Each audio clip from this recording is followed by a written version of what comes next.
Dear student, কেমন আছো? I hope প্রত্যেকে শুধু ভালো না, ভীষণ ভালো আছো। স্ক্রিনের ওপর একটা প্রশ্ন দেখা যাচ্ছে, তাই না? এই প্রশ্নটা আমরা প্রথমে মন দিয়ে পড়বো, বুঝবো, তারপর কোশ্চেনটা করব। কেন মন দিয়ে পড়বো? কারণ এটা 2022 এসএসসি সিএইচএসএল এ আসছিল। ওকে, সেজন্যই এটা আমরা একটু ভালো করে পড়বো। এই টাইপের কোশ্চেন আমার আসতে পারে। ওকে, চলো পড়ে নিই। In a class, there are 39 students and their average weight is 51 kg. Okay. If we include the weight of the teacher, then the average weight become 51.2 kg. What is the weight of the teacher? দেখো কি বলেছে, একটু বাংলায় বুঝে নিন, নিজের মাতৃভাষা বুঝে নিন।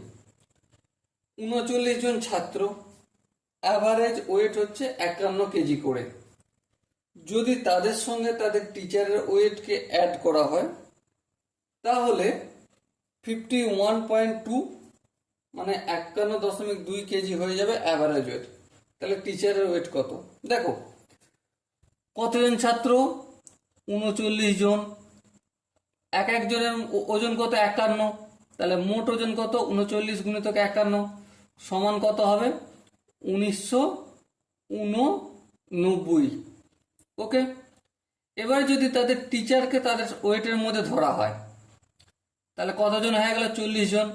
40 জনের অ্যাভারেজ ওয়েট কত আছে? 51.2। মোট কত হবে? 40 ইন্টু 51.2কে যোগ করবো, সো কত হবে? 2048.0 কেজি। এই শূন্যটা কেটে গেল, তাহলে 2048 কেজি ওয়েট হবে। ওকে, এবার দেখো এখানে কতজন ছিল? 39 জন।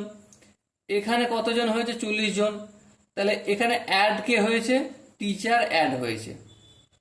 কি অ্যাড হয়েছে? টিচার অ্যাড হলে তাহলে দেখো এই 40 থেকে যদি 39 জনের এজটা বাদ দিই, বাকি তাহলে এই একজনের এজটা আমরা এই ওয়েটটা পেয়ে যাব, তাই না? হ্যাঁ ঠিক।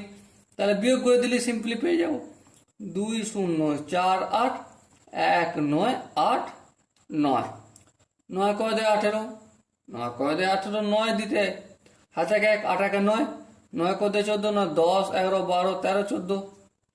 ওকে, 9 কে 10, 10 মিলে 0, আর এটা হাতে ছিল 1, 1 1 2, 2 2 মিলে গেল 0।